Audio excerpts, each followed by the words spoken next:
오늘 본문 말씀 시편 31편 말씀 통해서 불같은 고통 때문에 받은 은혜, 이런 제목으로 함께 은혜 받기를 원합니다. 1919년 한국 교회는 최초에 교회 안에만 갇혀 있는 기독교가 아니라 교회 밖에 나가 있는 기독교가 되어서 우리 민족의 역사상 가장 뜻깊은 기독교의 향기를 펼쳤다고 생각이 됩니다. 이제 한국 교회는 깨어나야 된다고 생각합니다. 그간 모이는 교회 안에만 갇혀 있는 교회가 아니라 이제는 기독교의 신앙과 양심을 가지고 나라를 바로 세워가는 하나님 나라가 우리 어느 분야든지 안 미치는 것 없이 하나님의 통치가 이루어진 곳에 우리는 나가야 합니다. 갇혀있는 교회가 아니라 세상 밖으로 가서 기독교의 진정한 진리를 실천할 때가 됐다고 생각이 됩니다. 이런 버들 강아지가 허연사를 내보이는 새봄에 눈보라 삭풍에도 굴하지 않고 피를 토하는 부르짖던 구민의 간절했던 기도가 하늘에 닿았습니다. 어제 52일 만에 윤 대통령이 석방이 됐습니다. 이제 헌법기관에서도 탄핵을 이제 그만 놓아야만 할 것입니다. 이날에 얼마만큼 세계적으로 우리 경제적으로 이 잘못된 사람들 때문에 얼마만큼 손해를 보고 있습니까? 우리 여기에 대해서 윤 대통령이 잘못했다고 생각합니까? 아마 저 무한의 비행장 사건이 윤 대통령이 그냥 계속 취재 중에 있었다면 엄청나게 공격의 대상으로 삼았을 것이고, 저 부산에서 일어난 것도 마찬가지고 모든 걸 누구 때문에 다 덮으려고 하는 이런 우리나라가 어떻게 이렇게 이념이 갈등이 됐는지 참으로 안타깝고 때로는 분하기도 하고 때로는 괴롭기도 합니다. 새봄에 하나님께서 이 대한민국을 하나님의 통치 속에 있기 때문에 이 나라를 바로 세우시고 이 나라 백성들이 세계를 섬길 수 있는 제2의 제사장 나라로서 쓰임받기를 원하면서 이런 덧없이 흘러가는 세월과 함께 뒤를 돌아보면 개인적으로나 국가적으로 세계적으로 즐거운 일보다도 고통으로 상처 입고 아파하던 날들이 훨씬 더 많지 않았나 생각이 됩니다. 우리 중에 지금까지 고통을 완전히 면제받고 세상을 살고 있는 사람은 아무도 없을 것입니다. 나는 고통을 당해보지 않았어, 이렇게 말한 분들도 없지 않아 있을 수 있겠지만 그 사람은 인생의 고통에서 나오는 삶의 깊이를 알지 못하는 아직은 미성숙한 상태에 머물러 있기 때문에 그렇게 말하지 않나, 그렇게 생각이 됩니다. 우리는 너나 것 없이 크고 작은 고통을 다 경험하고 살았습니다. 지금도 경험하고 있습니다. 어떻게 보면 삶이라는 것은 고통과의 싸움의 연속이다, 이렇게 말할 수 있을 정도로 우리 인생의 고통을 떼어버리지 못하고 사는 것이 우리 인생이 아닌가. 솔직히 말씀드리면 저나 여러분이나 고통을 좋아하는 사람 아무도 없습니다. 환영하지도 않습니다. 싫습니다. 할 수만 있으면 고통은 피하기를 원하고, 또 고통 없는 삶이 바로 행복한 삶이라고 나름대로 정의를 내리면서 그 행복을 추구하려고 애를 쓰고 있는 것도 사실입니다. 그럼에도 불구하고 솔직히 이야기하면 하나님께서 우리가 고통의 영광로를 통과하는 것을 한동안 내버려 두시는 때가 참 많았지 않았나, 저는 개인적으로 그렇게 생각이 됩니다. 우리가 잘 아는 바와 같이 하나님은 자비하십니다. 얼마나 우리를 불쌍히 하시는지 모릅니다. 그리고 하나님 무엇이나 다 할 수 있는 전지전능하신 분인 걸 우리는 분명히 믿습니다. 그렇다면 우리 곁에 이런 고통 저런 고통이 얼씬거리지 거리기만 해도 지체 없이 하나님이 달려오셔서 큰 팔로 휘둘러서 모든 고통을 쫓아주실 것 같은데, 실제로는 그렇게 하지 아니하신 것을 자주 봅니다. 여러분, 우리 중에는 믿음이 남달리 좋음에도 불구하고 고통을 당하는 사람이 많이 있습니다. 누구보다도 주님 앞에 기도하기를 힘쓴 사람인데도 불구하고 이런 고통, 저런 고통을 안고 오랜 세월 동안 눈물을 흘리는 것을 볼 수도 있습니다. 어떤 때는 예수 믿지 않는 사람보다도 참 보기에 민망할 정도로 하나님을 잘 믿는 사람이 무서운 곤경에 빠지는 때도 있습니다. 이럴 때 저나 여러분이나 마음으로 탄식합니다. 하나님이 어디 계시죠? 하나님이 어디 계십니까? 하나님 지금 뭘 하고 계십니까? 오늘 제 설교가 여러분 귀에 잘 안 들어오면 여러분은 아직 성숙하지 못한 인생을 살고 있지 않나 그런 생각이 듭니다. 마지막 날 우리가 좀 더 깊이 지나간 날을 회고해보고 현재 내가 처한 상황을 직시하면서 오늘 하나님 말씀에 은혜 받을 필요가 있습니다. 다윗은 우리가 선택한 시편 그 30편을 가지고 자기가 한때 불같은 고통을 통과하면서 깨닫던 소중한 진리를 우리에게 가르쳐주고 있습니다. 그가 사울왕의 정치적인 라이벌로 낙인 찍히면서 겪은 고통은 거의 지옥의 연단이라고 해도 과언이 아닐 정도로 혹독했습니다. 그러나 이런 고통을 그가 다 맛보고 그 고통의 터널을 통과하고 나서 무엇이라고 말합니까? 고통 때문에 손해본 것이 없다고 말합니다. 고통 때문에 손해보지 않았다. 고통 때문에 자기가 불행해지지 않았다고 말합니다. 그리고 고통만이 주는 특별한 보너스가 있다. 이렇게 얘기합니다. 이런 다윗의 희한한 고백을 검토해 보면서 우리가 당한 고통, 우리가 현재 끌어안고 있는 이 고통을 보는 시각을 새롭게 보는 것이 하나님의 원하신 바라고 저는 믿습니다. 정말 고통이 우리를 불행하게 만들지 않았는지, 정말 고통으로 손해를 보지 않고 있는지, 정말 고통이 주는 특별한 보너스가 되다는 것인지 헤아려 보면서 하나님께 영광을 돌릴 수 있기를 바랍니다. 아멘. 왜 그렇습니까? 우리들 대부분이 고통과 싸우고 있기 때문에 그렇습니다. 다윗이 발견한 사실, 그가 고통을 겪으면서 발견한 첫 번째 사실은 고통이 우리를 하나님께로 피하게 한다는 사실입니다. 31편 1절에 무엇이라고 소리치면서 고백하냐면 여호와여 내가 주께 피합니다. 내가 영원히 부끄럽게 하지 마시고 나로 주의 의로 나를 건져 주소서. 이 피한다는 말이 무슨 뜻입니까? 우리가 잘 아시는 대로 하나님의 이름을 불렀다는 말입니다. 또 하나는 하나님을 적극적으로 의지했다는 말이 됩니다. 또 하나는 하나님을 그럼에도 경외했다고는 말이 됩니다. 시편 31편 전체는 다윗이 혹독한 그 고난을 받는 기간 동안 그가 경험했던 은혜들을 기록했습니다. 1절에서 여호와여 내가 주께 피합니다. 그가 고통 때문에 하나님께 피했다는 고백을 하고 있습니다. 고난 때문에 다윗이 특별히 괴로움당했던 고통은 어떤 것인지 본문을 통해서 몇 가지 찾아볼 수가 있는데 여러분 9절 말씀 보시면 내가 근심으로 하는 말이 합니다. 내가 근심으로. 이 말을 현대말로 바꾸면 근심 때문에 너무 근심 많아서 이런 뜻인데 이것을 이어지는 보면 눈과 혼과 몸이 새하였나이다.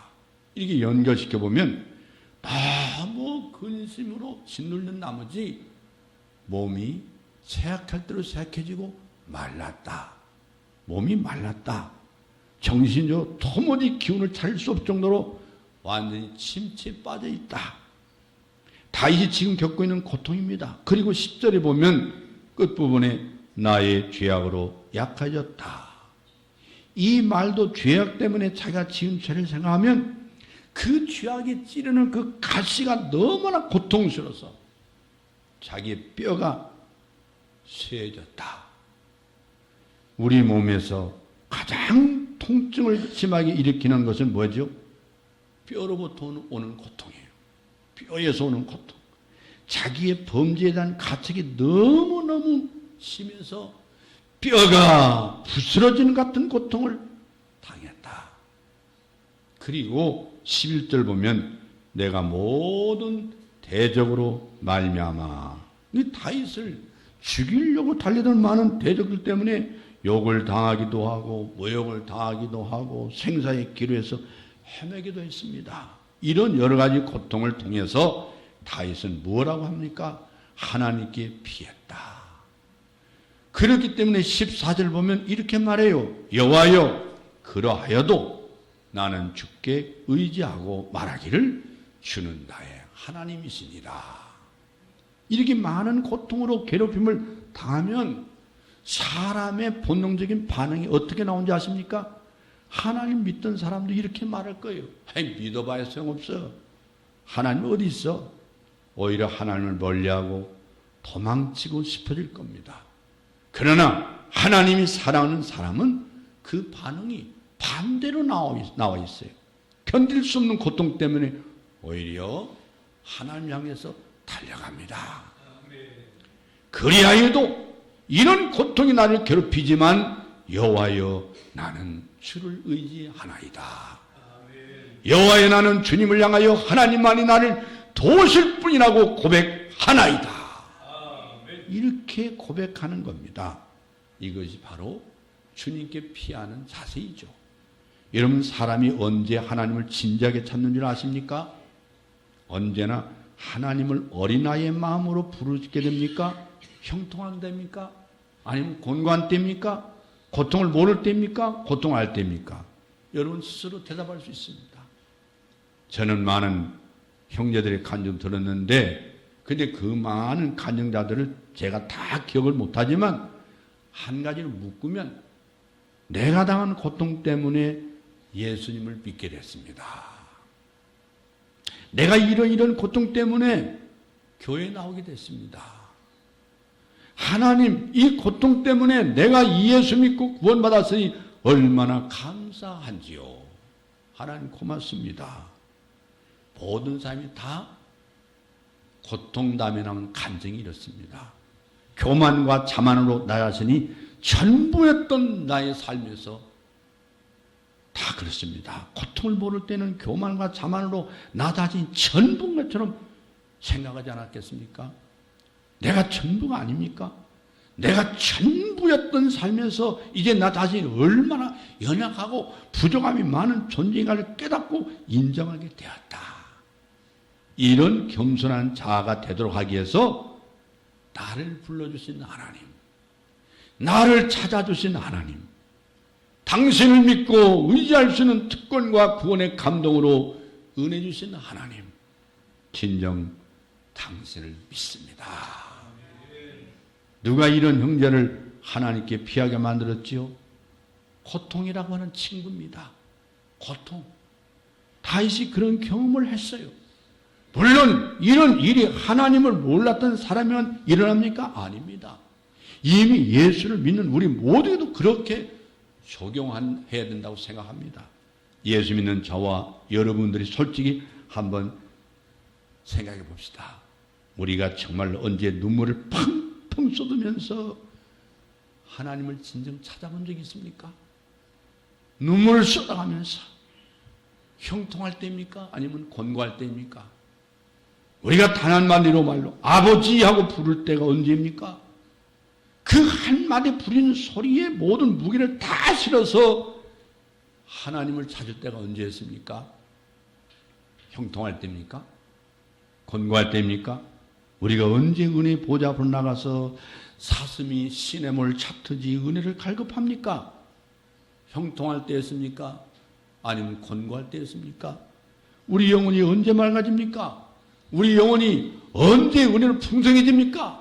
우리 영혼이 언제 하나님으로 기뻐하는 순수한 은혜의 경지를 맛봅니까? 형통할 때였습니까? 아니면 어려움 당할 때였습니까? 솔직히 이야기하십시오. 여러분 솔직히 이야기하면 곤고할 때이죠.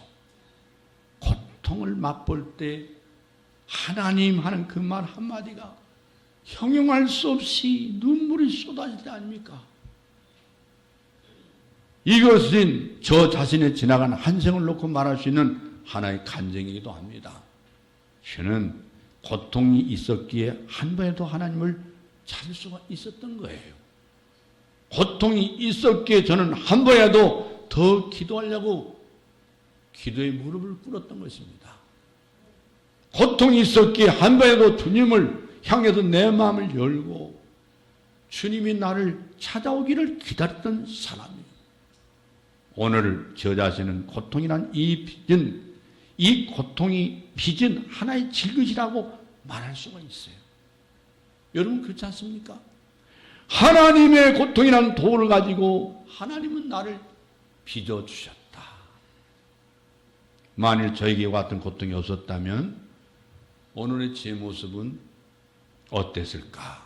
제가 고통으로 괴로울 때 습관처럼 이런 질문을 합니다. 이 고통이 없었다면 나는 오늘 어떤 모습의 인생이 되었을까?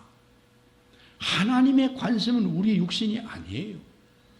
하나님의 관심은 우리의 영혼입니다. 영혼이 잘 되는 것이 하나님의 관심이에요. 하나님의 지대한 관심은 우리의 겉사람이 아니고 속사람인 줄 믿습니다.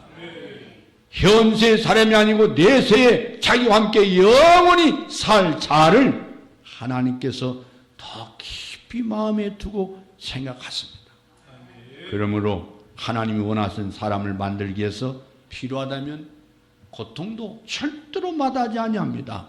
아무리 사랑한 자라도 고통을 통해서 하나님 빚어내겠다고 생각하시면 하나님 늘 눈 딱 감고 고통을 주셔서 그걸 통과시킨단 말이에요. 누군가가 고통 없는 지옥이라는 말을, 이 묘한 말을 한 적을 보았는데, 여러분 고통 없는 지옥이 뭡니까? 고통이 없으면 천국이지 왜 지옥이겠어요? 말도 안 되는 소리지 않습니까? 그러나 이런 말 한 사람은 다 이유가 있어서 그렇게 한 것이라고 생각합니다. 이 폴 브랜드라고 하는 박사가 이런 얘기했습니다. 이분은 한술 더 떠서 이런 말까지 했어요. 고통을 만드신 하나님께 감사합시다. 나는 하나님께서 고통을 만드신 것보다 더 좋은 일을 하실 수 있었다고 생각하지 않습니다. 이런 이야기를 들으면 마음속으로 이 양반 고통이 뭔지 아직 맛을 못 봤군 이렇게 생각할 수 있습니다. 왜냐하면 고통을 당해봐야 아는 것이기 때문에. 고통. 그러나 그런 말을 하는 데는 이유가 있어요. 그는 한평생 동안 문둥병자, 이 문둥병 퇴치를 위해서 싸운 의사입니다. 의사. 근데 고통을 느끼는 신경이 완전히 마비된 납병 환자가 얼마나 비참한가를 직접 눈으로 보았어요. 고통신경이 마비되는 건 납병만이 아니에요. 당뇨병도 심하면 그러게 됩니다. 알코올 중독자도 그러게 됩니다. 마약 중독자도 그러게 됩니다. 추운 러시아 지방의 겨울철 길바닥에서 동사는 알코올 중독자가 왜 그렇게 많은지 아십니까? 고통을 느끼는 신경이 마비돼가지고 그만 얼어 죽는 거예요. 정말 무서운 사실은 선천적으로 고통을 느끼지 못하는 병을 안고 태어나는 아이들이 있다는 거예요. 저 아프리카에 있었던 얘기인데 이빨이요 한 8개 난 이 2살 박이 아이가 한 번은 방에서 깔깔깔깔 대고 웃어요. 그 소리를 듣고는 엄마가 무슨인가 뛰어갔어요. 근데 이 아이가 손가락을 깨물어서 피가 뚝뚝뚝 떨어지는데 그것이 재밌어가지고 손가락에 나오는 피로 방바닥에서 낙서하면서 좋아하다는 거예요. 여러분 이것이 지옥이지 천국이에요. 여러분 아픈 줄 모르니까 그런 짓을 하는 거 아니에요. 그 브랜드 박사는 이런 것을 본 사람이기 때문에 사람에게서 고통을 느끼는 신경이 있다는 것이 얼마나 감사하냐. 얼마나. 그래서 이 고통신경이 바로 우리 건강과 행복을 지키는 안전벽이라는 사실을 깨닫게 된 거예요. 여러분 육신만 그렇습니까? 몇 년 살다가 없을 육체만 고통이 중요합니까? 아닙니다. 영원히 살 영혼에도 그 고통이라는 것이 굉장히 중요한 거예요. 내 신앙이 무너졌는데도 양심의 고통이 없어. 기도 안 해도 양심의 고통이 없어. 내 가족이 지금 예수 안 믿어도 아픔이 없어. 여러분, 이건요, 영원히 지금 고통을 모르고 있는 환자예요. 여러분, 한번 생각해 보세요.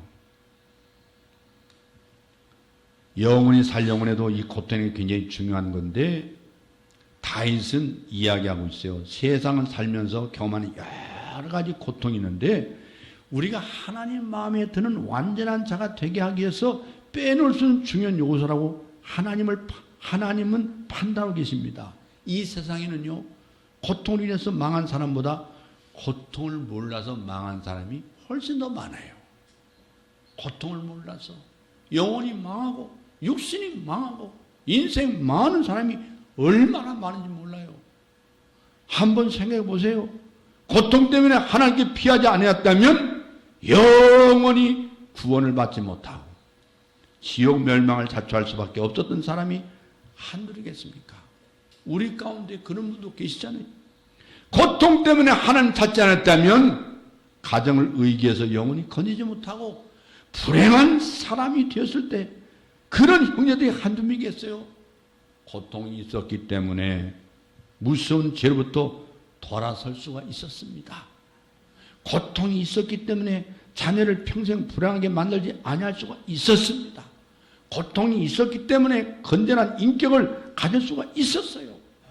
사람다울 수가 있고 남을 이해하는 사람이 될 수 있고 고통이 있었기 때문에 부부가 오늘의 행복을 누릴 수 있게 되었다고 고백한 사람이 한두 명이겠어요.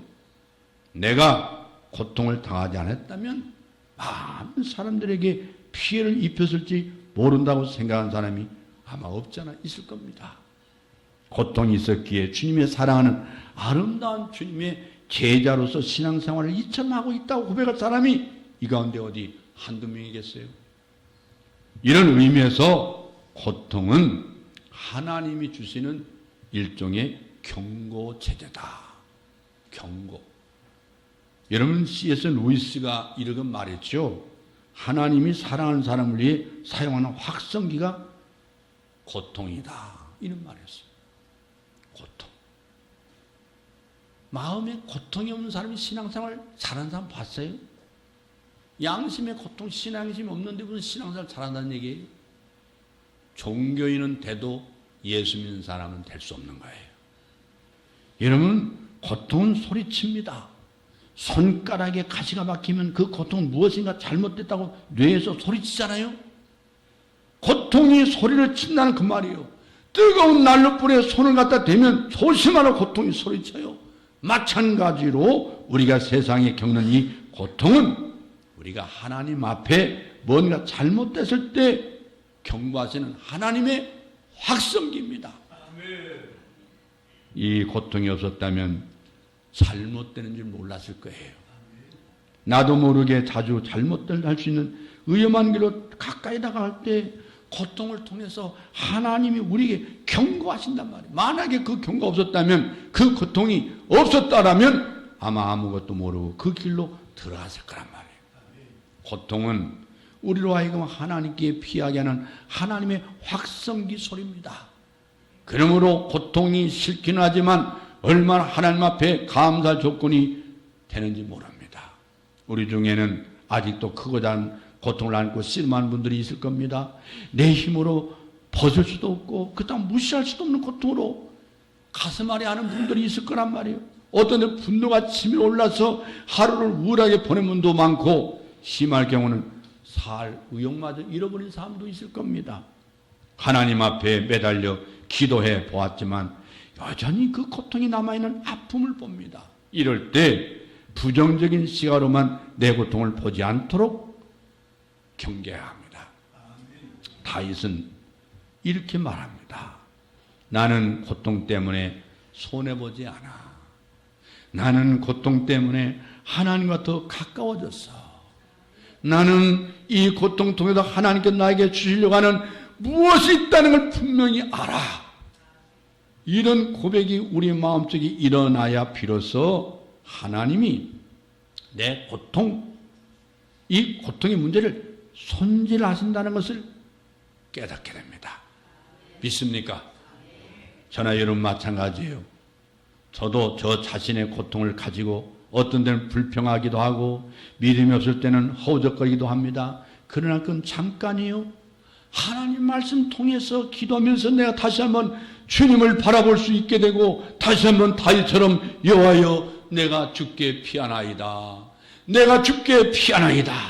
주님을 향하여 달려가는 어린아이가 될 때가 많습니다. 형통해서 하나님 대해서 나물나라 하고 세상을 향해 달려가는 것보다 차라리 고통 때문에 하나님 향하여 달려갈 수 있는 사람이 되었다면 이것이 나에게는 큰 축복입니다. 이렇게 고백할 수 있는 믿음의 사람이 될 수 있기를 제 이름으로 축원합니다. 두 번째로 다윗이 발견한 중요한 진리는 고통이 하나님께서 쌓아두신 은혜를 누릴 수 있게 된다는 사실이에요. 19절 말씀 보세요.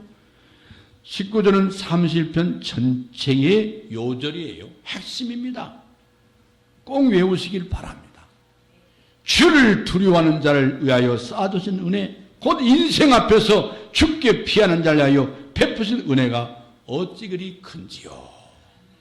이 말씀 안에는 벅찬 감격과 놀람이 들어있습니다. 요셉이 7년 동안 흉년을 대비하여 애굽에 있는 곡간에 일하는 곡간은 전부 다 양식을 쳐놓고 백성들이 굶어 죽지 않게 하려고 준비한 걸 여러분 아십니까? 요셉이 7년 동안 백성들을 먹이기 위해서 쌓아놓은 곡식보다 더 풍성한 은혜를 하나님께서 고통 때문에 자기를 찾는 자들에게 주시려고 쌓아놓고 계신 걸 믿으시길 바랍니다. 여러분 믿습니까? 다윗이 실제로 경험하고 이렇게 고백합니다. 이건 거짓말이 아니에요. 하나님의 말씀이에요. 그렇다면 무슨 은혜를 그렇게 쌓아놓고 계신단 말입니까? 31편 전체를 놓고 여러 가지로 정리할 수 있는데 그러나 그 중에 몇 가지만 보면은 7절 말씀 끝에 이런 말씀이 있어요. 주께서 나의 곤란을 감찰하사 환난 중에 있는 내 영혼을 아셨습니다. 여러분 다윗이 고통 가운데 하나님 찾고 그에게 피하였더니 외롭지 않았다고 말씀해요. 하나님이 자기를 너무 잘 알아준다는 사실을 깨닫는 거예요. 세상에서 고통당하고 환난을 맞으면 제일 먼저 나타나는 현상이 뭔지 아십니까? 사람들이 떠난다는 것입니다. 사람이 떠납니다. 그럼 고독해집니다. 간병에는 효자가 없다고 하지 않으세요? 부모 자식 사이에도 부모 자식 사이에도 고통을 오래 겪으면 자식도 떠나가는 법. 혼자 남아요. 아무도 나를 알아주는 자가 없어요. 다윗도 한때는 뜨는 영웅이었지 않습니까? 뜨는 영웅. 백성들이 무엇이라고 환호했습니까? 사울이 죽인 자는 천천히요 다윗은 만만이로다. 여러분 영대절 받았지만 막상 그가 어려움과 공감을 당하자마자 주변의 사람이 다 떠났어요. 나를 아는 사람이 아무도 없어요. 너무도 외로웠어요. 하나님께 피하고 하나님 앞에 가봤더니 하나님이 자기의 억울한 사정을 다 알고 계시고 하나님은 자기를 이해하고 계시다는 것을 깨달았어요. 여러분 이것이 얼마나 큰 은혜인지 아십니까? 또 하나가 있어요. 20절 중간에 보면 하나님께서 사람의 꾀에서 벗어나게 하셨다. 사람의 꾀, 인간의 음모에서 나를 건져주셨습니다. 우리가 형통할 때는 강한 사람들이, 좋은 사람들이 주변에 많이 들어붙습니다. 그러나 우리 중에는 어려움을 당한 분도 계시고 실직당한 분도 계시고 부도난 분도 있고 건강 때문에 사람 것을 못하고 몇 년을 사는 분도 계실 텐데 이런 어려움을 당하면 사람들이 도와주는 경우 있지만 이상하게도 나를 밟으려고 합니다. 이것이 정말 험한 세상에서 한 번쯤 맛보는 쓴 잔이죠. 쓴 잔이. 사람이 약해지면 더 도와줘야 되는 것이 아니겠어요? 근데 그게 아니에요. 이 세상 사람은 강자는 대우하지만 약자는 짓밟습니다. 이게 세상이에요. 그럼 내가 약해지기 때문에, 내가 어려지기 때문에 나를 대적하는 사람들이 벌떼같이 일어나는 거예요. 그러나 하나님께 피할 때마다 하나님이 나를 보아시고 그들의 사정을 알고 계신다는 메시지를 하나님께서 오늘 말씀하시잖아요. 나는 누구보다도 너를 알아. 내가 세상 끝날까지 너와 함께 동행할 거야. 너는 내 것이야. 너는 나의 친구야. 할렐루야. 예수님은 영원토록 우리를 떠나지 않습니다. 할렐루야. 또 하나는 21절에 나옵니다. 거기 이런 말씀이 있어요. 여호와를 찬송할지어다. 견고한 성에서 그 귀한 인자를 내게 보이셨나이다. 하나님께 피했더니 하나님께서 그 귀한 인자를 내게 보여주셨다. 그 귀한 인자란 무슨 말이에요? 넘치는 사랑을 베풀었다 그 말이에요. 내가 외롭고 힘들고 아프고 부도나고 경제로 힘들고 모든 사람이 다 떠났을지라도 그럴 때 하나님은 더 넘치는 사랑을 나에게 베풀어 주셨습니다. 할렐루야. 여러분 얼마나 풍성히 나를 사랑해 주시는지 세상 사람은 다 나를 냉대하는데 하나님 너무 뜨거운 가슴으로 나를 안아주셨다.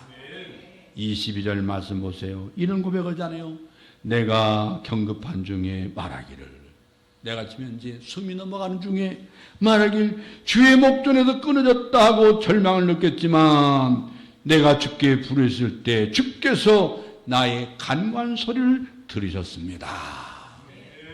기도 응답을 받는 은혜를 맛본 거예요.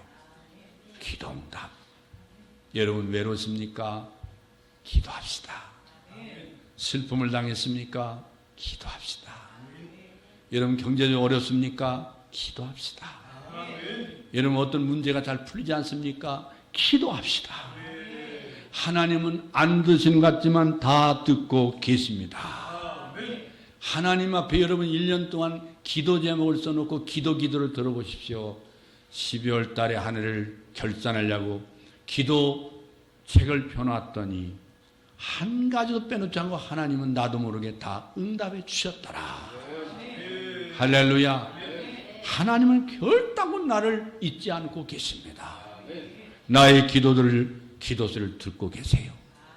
때가 되니 다윗도 대적들을 다 굴복시켰습니다. 하나님이 굴복시켜 주셨어요. 때가 되니 슬픔이 변하여 춤이 되게 하시는 은혜를 체험했습니다. 이런 축복이 여러분께 있기를 주의 이름으로 축원합니다. 때가 되니 모든 죄를 다 용서하시고 마음의 평안을 주시는 하나님을 그는 만났습니다. 놀라운 기도의 응답을 체험했습니다. 그러므로 사랑하는 여러분, 고통당하고 있습니까? 하나님께 피하세요. 하나님께 가보면 고통당하는 나를 위하여 쌓아놓으신 은혜가 얼마나 엄청난 것인지 발견할 것입니다. 다윗이 말한 이 몇 가지가 있는 것이 아닙니다. 얼마나 많은지 어찌 그리 큰지요. 이렇게 말했어요. 헤아릴 수 없이 많다 이 말이에요. 엄청납니다. 과거의 고통을 당하면서 체험했던 그 은혜만 놓고 전부라고 생각하지 마세요. 하나님의 은혜의 최대치는 말은 없어요. 하나님 은혜의 최대치는 없습니다. 여러분 받으면 받을수록 더 풍성한 것이 하나님의 은혜입니다. 할렐루야. 우리가 이 사실을 깨달아야 됩니다. 여러분 가운데 아직도 고통이 떠나지 않고 곁에 머물러 있는 분들 계십니까? 이렇게 말하세요. 내가 받아야 할 은혜가 아직도 많이 있는가 보다. 이렇게 고백하세요. 믿음의 눈으로 그 은혜를 바라보면 하나님이 놀라운 축복을 주십니다. 우리 하나님은 우리를 그렇게 어리숙하게 대하지 않습니다. 우리도 하나님이 쌓아놓으신 은혜가 있다는 걸 고통 중에 늘 고백할 수 있기를 바랍니다. 지나간 고통을 놓고도 하나님은 나에게 은혜를 주셨어. 나는 손해를 안 봤어. 지금 남아있는 고통을 놓고도 하나님 반드시 나를 위해 쌓아놓으신 은혜를 가지고 계셔. 때가 되면 반드시 주실 거야. 이런 고백이 있기를 바랍니다. 올 한 해도 어떤 일을 당할지 모릅니다. 그렇지만 하나님이 꼭 필요하다는 걸 판단하시고 나에게 허락하신 고통이 있을 때는 그 고통 때문에 내가 반드시 받아야 될 엄청난 은혜를 하나님이 쌓아놓고 계시는구나, 이렇게 고백할 수 있기를 바랍니다. 할렐루야. 여러분, 하나님의 자녀만이 부를 수 있는 밤중의 노래가 이 노래입니다. 하나님의 자녀가 부를 수 있는 밤중의 노래. 우리 모두가 이 노래를 마음에 담고 이 사순절에 새봄에 하나님의 거룩한 은혜를 체험할 수 있기를 바랍니다. 하나님의 백성임을 다시 한번 체험할 수 있기를 바랍니다. 나는 하나님의 백성이야. 나는 하나님의 사람이야. 하나님의 사람이 주신 하나님의 놀라운 은혜가 이 새봄의 여름 가운데 여러분 가정에, 여러분 사업장에 충만하시기를 주의 이름으로 축원하면서 이 대한민국 새봄과 함께 이런 춤추는 민족의 대잔치가 우리 대한민국에 일어날 줄로 믿습니다. 할렐루야. 기도합시다.